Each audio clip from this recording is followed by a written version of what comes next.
Ну вот, при заводе, при повороте ключа стучал привод, был стук в бардачке,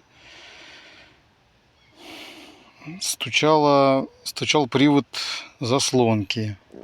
Вот поворачиваем, все, там получается моторчик, в одно положение съездил, как бы, и в другое.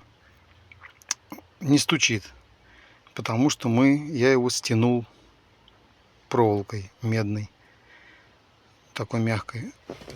Довольно-таки проволока, вон там видно, вот стянута. Все, вентилятор жужжал. Включаем положение. Сейчас, то есть, заводим сейчас.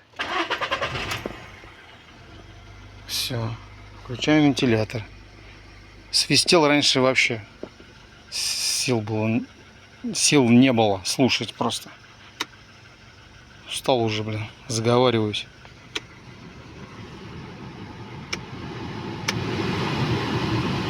Ничего там в моторчике нету, с подшипником все нормально. Дело не в этом было. Дело было в том, что сам вентилятор терся просто о пластмассину. Напильником подточил, увидел это место, где трение идет. Ну и все исправил. Машина уже прошла 210 км, 210 тысяч.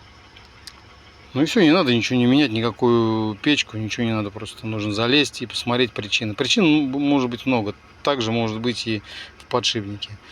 Но в данном случае я нашел причину в этом и исправил ее. Так что так вот людям, таким как я, простым водилам, можно залезть и все это исправить.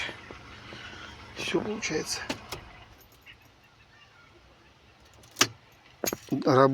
Работаю медленно, всматриваюсь.